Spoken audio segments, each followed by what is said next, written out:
हमें एहतजाज हमारा हक है, हुकूमतों का हक ये नहीं है। हुकूमत का हक है कि सफ़ीर को मुल्क बदर किया जाए, उनसे सफारती ताल्लुकात ख़त्म किए जाएं और हमें इस्लाम का बोलबाला करना चाहिए, ना कि उसे इन कमीनों और आवारा लोगों के लिए इस्लाम के हम सिर्फ उनके गुलाम बन के रहें। भारत ने साफ कर दिया कि कश्मीर में किशनगंगा और रतले पानी बिजली परियोजना को लेकर अस्थायी मध्यस्थता अदालत में अवैध कार्यवाही में हिस्सा लेने के लिए उसे मजबूर नहीं किया जा सकता है। ये 3 अरब डॉलर तो क्या, ये लाखों अरब डॉलर भी ले लें, ये लाखों करोड़ों अरब डॉलर ले लें, ये कभी भी ऊपर नहीं जा सकती। क्यों? क्योंकि ये इस्लाम से हटे हुए हैं, इस्लाम से हटे हुए हैं। MM आलम जिन्होंने 1 मिनट में कितने त्यारे गिरवाए, 4 या 5 त्यारे इंडिया के गिराए कि नहीं? वो भी हमारे मुसलमान थे ना। वो क्यों था? उनका ईमान पुख्ता था, ईमान कामिल था। विदेश मंत्रालय के प्रवक्ता अरिंदम बागची ने भी कहा कि भारत को अवैध और समानांतर कार्यवाहियों को मानने या उनमें हिस्सा लेने के लिए मजबूर नहीं किया जा सकता है। चाइना से फिर से दोबारा जा करके भीख मांगना, चाइना से एक बार फिर से कटोरा लेके चाइना पहुंच जाना, इनको कोई भी भाव दे दे। इनको भूटान बोल दी, भूटान भी पहुंचने में इनका आर्मी चीफ है, इनका कोई ना कोई नुमाइंदा शक नहीं करेगा। इनको साउथ अफ्रीका बोल दें, इनको फिर भी ढंग का देश है। इनको सूडान बोल देंगे, वहाँ पे आर्मी और पैरामिलिट्री आपस में लड़ रहे हैं, वहाँ भी अगर बोल दिया है कि भाई दोनों में से एक कोई पाकिस्तान की मदद करना है तो तुरंत ही पहुंच जाएंगे उस जंग की सिचुएशन में भी। तो एक तरफ चाइनीज जो है वहाँ पर एक के बाद एक मारे जा रहे हैं, पाकिस्तान के अंदर मारे भी जा रहे हैं, बेइज्जत भी किए जा रहे हैं, बाकायदा ब्लास्फेमी के लोग भीड़ उनको जिंदा जलाने की कोशिश कर रही है। और इनके आर्मी चीफ साहब जो है बार बार वहाँ पर पैसा मांगने पहुंच जाते हैं। अभी कुछ दिन पहले शहबाज शरीफ का भी दौरा हुआ था, बिलावल का भी होता रहता है। चाइना में अक्सर 2-3 महीने में कोई ना कोई इनके यहाँ से जाता ही रहता है और कुछ ऐसे खास चीजें हाथ ना लग सकी। लेकिन अब आर्मी चीफ गए, आर्मी चीफ देखो क्या करिश्मा कर कहते हैं। हालांकि मेरा मानना है भीख इनको मिल जाएगी, कुछ ना कुछ 2-3-4 बिलियन डॉलर इनको मिल जाएगा, लेकिन वो इनके काम कितना आएगा। और अभी भी वो भी 2-4 इस बार तो मुझे लगता है मिलेगा तो, लेकिन थोड़ा सा मुश्किल तरीके से मिलेगा। लेकिन चाइना इस बार अपनी जो है वो शर्तें भी नेगोशिएट करेगा। हम कुरान की हुर्मत के लिए इधर इकट्ठे हुए हैं, क्योंकि वजीर आजम ने भी ऐलान किया था, लेकिन उनकी पार्टी वालों ने आज चंद लोग इकट्ठे नहीं हो सके कुरान की हुर्मत के लिए। और वाहिद ये TLP है जिसके लिए अवाम अपने जज्बात का इजहार करने के लिए आज माल रोड पे मौजूद है। और उनका आपने देखा होगा, आप आए भी होंगे, चंद लोग थे और उन्होंने इनसे वाइंड अप किया। उन्होंने कुरान की हुर्मत को इतना संजीदा लिया ही नहीं। अगर इनकी शख्सियत पे बात आए तो ये रोड ब्लॉक करते हैं। अदालत ने भारत की हर आपत्ति को खारिज किया है और तय किया है कि अदालत के पास पाकिस्तान की मध्यस्थता के आग्रह में उल्लेखित विवाद पर विचार करने और उसे तय करने का अधिकार है। इसके बाद पाकिस्तान ने इसे अपनी जीत बताते हुए वहाँ के अखबारों में बाकायदा आर्टिकल छपवाएं। तो ये तो सिर्फ एक बात है कि टेक्नोलॉजी पर बात नहीं कर रहे। पाकिस्तान के पास इंजीनियर नहीं है, पाकिस्तान के पास टेक्नोलॉजी पर काम करने वाले नहीं है। बहुत सारे लोग हैं, उनको प्रमोट नहीं किया जाता, उनको ऊपर नहीं लाया जाता। अगर कोई बंदा इस तरह की टेक्नोलॉजी अपनाता है तो उसको फौरन दबा दिया जाता है कि ये नहीं जी, ये ऐसा नहीं हो सकता, ऐसा नहीं हो सकता। ये जो बैनुल-अक़वामी जो कवानीन है, ना तो नहीं है, ये रैली है, तहफ़्फ़ुज़ कुरान रैली है। कुरान मजीद की जो स्वीडन में अभी उन्होंने ताज़ा गुस्ताखी की है, उस पर इजहार अफसोस और अपने गैरत ईमानी का इजहार करने के लिए लब्बैक पाकिस्तान की तरफ से ये रैली निकाली जा रही है। इस्लाम अपनी पावर खुद रखता है। जब आप इस्लाम पे आएंगे तो पावर होगी, अगर आप इस्लाम को ही नहीं पकड़ेंगे तो पावर कैसे आएगी। तो इसलिए हमारा ये मुतालबा है कि हम अपने एहतजाज को करें, ये हमारा हक है। हुक्मरानों का हक है कि इनसे सफारती तल्लुकात, दूसरे मामलात, इनका हक है।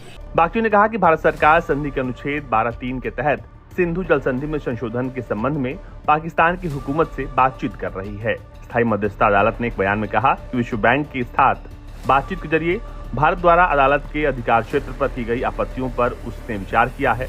जो भी लायक बच्चा होता है उसको उठाकर ले जाते हैं और उसको जाकर वो अपनी तालीम पढ़ाते हैं, उसको मगरिब की तालीम पढ़ाकर फिर वो वापस भेजते हैं। वो फिर लिबरलिज्म की सोच लेकर यहाँ पर आते नहीं जी, हमने तो देखा है वहाँ पे गोरे ये करते हैं। भाई इस्लाम हुजूर अलैहिस्सलाम बल्कि रब का कुरान है कि इन्न दीन इंदल्लाहिल इस्लाम, कि अल्लाह के नज़दीक बेहतरीन दीन जो है वो इस्लाम है। वमन यब्तगी गैरल इस्लामी दीनन फलन युक़बल मिन, जो अल्लाह के दीन के अलावा किसी दीन को भी कबूल करने की कोशिश करेगा। जाहिर है दुनिया को नज़र तो आ रहा है ना, जाहिर है आज ये पूरी दुनिया पे मुसलमान अपने दुखे हुए दिल के साथ बाहर निकल रहे हैं। पाकिस्तान में भी शहर बशहर, गांव बगांव ये सारे लोग मुसलमान निकल रहे हैं, तो दुनिया को नज़र तो आ रहा है ना कि मुसलमानों पे गम और गुस्सा पाया जा रहा है। तो इंशाल्लाह इसका असर होगा। ये आज की बात नहीं है, शुरू से कुफार हमें देखते हैं कि इनमें क्या कितना जज्बा रह गया है, वो हमें टच करता है।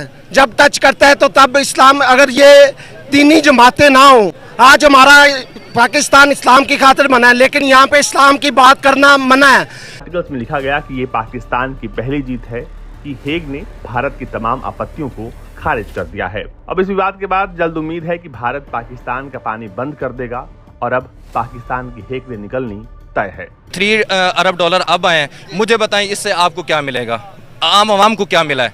ये मेरे कायदे मोहतरम ने ये फरमाया कि ये जो सारे इमदादें लेते हैं सिर्फ अपने पेट भरने के लिए लेते हैं। आप अपना कमा कर खाते हैं, मैं अपना कमा कर खाता हूँ, ये भाई अपना कमा कर खाते हैं, और ये जो कमा कर लाते हैं उसमें से ये टैक्स देते हैं। इस्लाम में टैक्स का कोई जवाज ही नहीं है, इस्लाम में ज़कात है। ठीक है, जब आप दीन ही उनका फॉलो करेंगे, जब तरीकाकार उनको फॉलो करेंगे और कहेंगे कि हम एजुकेशन या ताकत किसी भी लिहाज से ऊपर जा सकते हैं।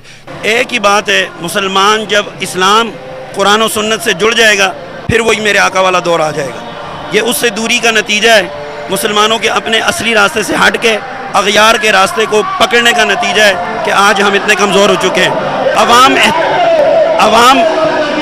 अवाम एहतजाज कर रही है, ये तो ठीक है, हुक्मरान क्यों एहतजाज कर रहे हैं? हुक्मरानों को तो चाहिए कि ये मिसाइल किसके लिए रखा हुआ है ये निकालें और अपना नुमाइंदा भेज के उसकी खबर लें।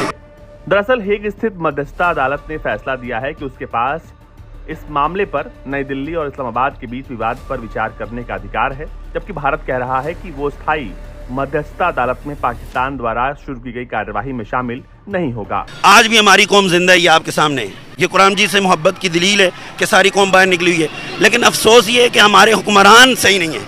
हुक्मरान अगर गैरत ले लें, बेगैरती की नींद से उठ जाएं और वो कुरान मजीद के दामन को मजबूती से थाम लें, और जिस तरह का उसूल मेरे आका सल्लल्लाहु अलैहि वसल्लम ने और जो दौरे फारूकी था, जिन उसूलों पे वो हुकूमत कायम थी, उन उसूलों पे आज हमारे मुल्क में हुकूमत कायम हो जाए, निज़ाम मुस्तफ़ा आ जाए, किसी की जुर्रत नहीं है कि वो आंख उठा के हमारे मुल्क की तरफ देखे।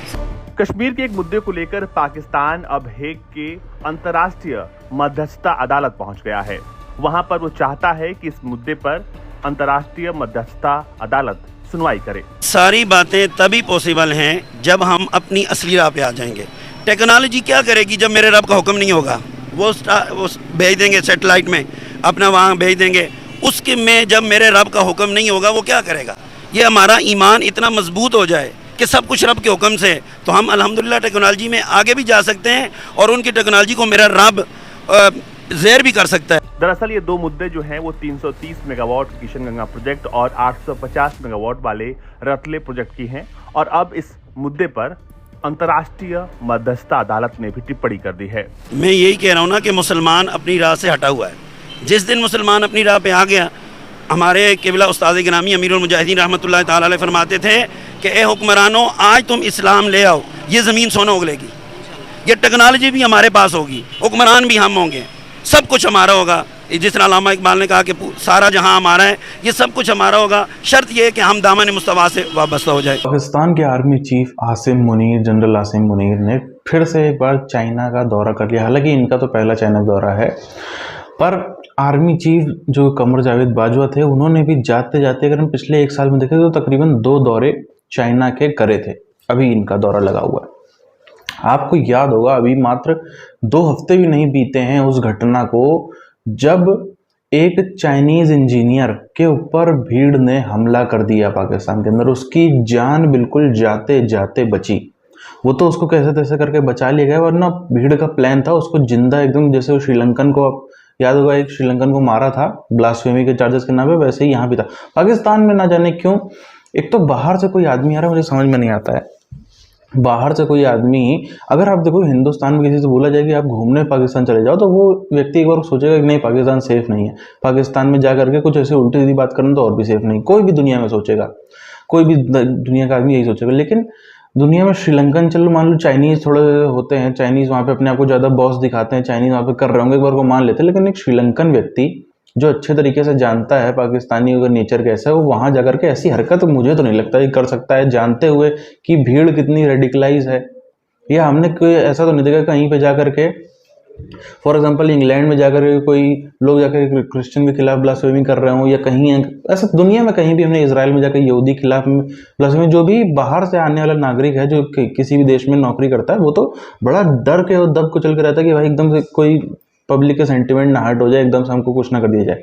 और पाकिस्तान में लेकिन सब पे अभी, क्योंकि आप देखो पाकिस्तान के अंदर ये जो काम वैसे भी ढंग से चल नहीं रहा है, काम ढंग से चलेगा नहीं, सब लोग लेबर मजदूर लोग काम ढंग से करेंगे, कोई भी थोड़ा सा खिसिया तो जाएगा, थोड़ा सा दो शब्द बोल भी सकता है।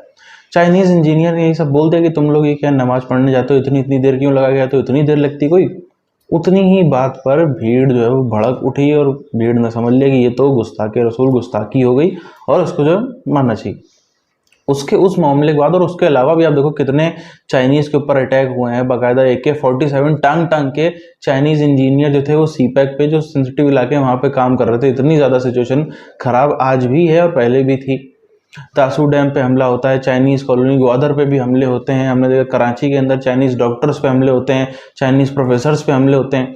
इन सब चीज़ों के बावजूद, इनको रोक ना पाने के बावजूद भी, और मैंने तो आज तक इतना न्यूज़ पे नज़र रखने के बाद भी एक भी बार एक छोटी सी क्लिप हेडलाइन भी नहीं देखी कि पाकिस्तानी मीडिया बता रहा हो कि हमने ये फलाने इतने चाइना के हथियारे पकड़ लिए, चाइना के ऊपर फलाने उस दिन में हमला हुआ था, इन आतंकियों ने किया था, हमने इनको पकड़ लिया। कभी कोई नहीं।